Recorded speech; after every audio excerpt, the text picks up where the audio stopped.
রাত পোহালেই বিশ্বকর্মা পুজো, কিন্তু বেসরকারি কলকারখানা থেকে শুরু করে অন্যান্য প্রতিষ্ঠানে ব্যাপক মন্দার ভাব দেখা গিয়েছে।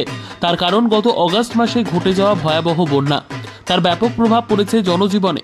এর ফলে অন্য বছরের তুলনায় এই বছর বিশ্বকর্মা পুজো অনেকটা কমিয়ে গিয়েছে উদয়পুর মহকুমায়। মৃৎশিল্পী দীপ আচার্য সাংবাদিকদের প্রশ্নের উত্তরে জানান, গত বছরের তুলনায় এই বছর পুজোর সংখ্যা কমে গিয়েছে, সেই সাথে ব্যবসায় মন্দার ভাব দেখা দিয়েছে।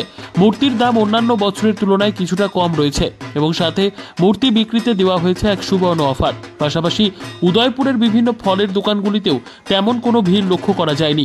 রবিবারের সাপ্তাহিক বাজার হাটে সব মিলিয়ে বিশ্বকর্মা পুজোর উৎসবটা যেন ভাটায় টান পড়েছে জনমনে, এমনটাই মনে করছেন উদয়পুরের পুজোপ্রেমী সাধারণ মানুষ। এখন পর্যন্ত আমরা আশানুরূপ কোনো অর্ডার পাইনি, কারণ কিছুদিন আগে যে বন্যার কারণে অনেকটাই পুজো কমে গেছে। তারপরেও চলছে, মোটামুটি ভালোই আছে ভাই। না, কেমন পেয়েছেন এই বছর? এখন পর্যন্ত আমার টোটাল ঠাকুর হলো 60টা। 60টার মধ্যে আপনার ধরুন 35-40-এর মতো আমার অর্ডার আছে এখন পর্যন্ত। আচ্ছা, তো আজকের দিন কালকের দিন তো আছে, দেখা যাক কি হয়। উদয়পুর বাজারে কি কোনো বিক্রির সিদ্ধান্ত আছে আপনাদের? হ্যাঁ, কিছু মাল আমি প্রত্যেকবারই বাজারে নেই, তো এবারও আশা রাখছি যে নেব। শহরের বাইরে বৃষ্টির জন্য কি হয় ওটা একটু প্রবলেম আর কি, কারণ কন্টিনিউয়াসলি বৃষ্টি হচ্ছে, তো প্রবলেম হতে পারে। ওই জন্য এখনও নেইনি, তবে নেব। গ্রামীণ বাজারে কি আপনাদের যাওয়া হয় নাকি? না, গ্রামীণ বাজারে না, ঠিক আমাদের উদয়পুর শহরেই কিছু মাল যায়।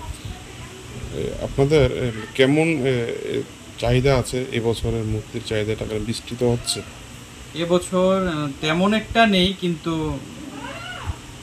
যাই নেই ওটা বন্যার কারণে। বাকিটা এমনিতে অনেকেই পুজো করছে, তবে সেই বড় বড় মূর্তিগুলো এত একটা চলছে না, ছোট মূর্তিতেই মানুষ পুজো করছে।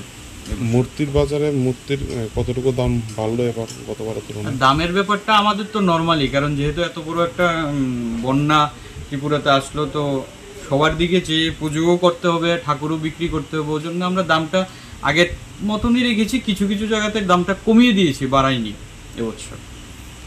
মানুষ তার সাধ্যের মধ্যে কি নিতে পারে? একদম একদম সাধ্যের মধ্যেই হবে। কত বছর ধরে করছেন আপনি এই ব্যবসা? আমি এখানে আমার নতুন কারখানা 2 বছর হলো। আচ্ছা, এমনিতে কত বছর ধরে আমি তো ছোট থাকতে থেকে মূর্তির সাথে জড়িত, কিন্তু 2 বছর হলো আমার নিজের কারখানা, আর বাকিটা আমি একটা টাইম বাড়িতে করতাম। আচ্ছা।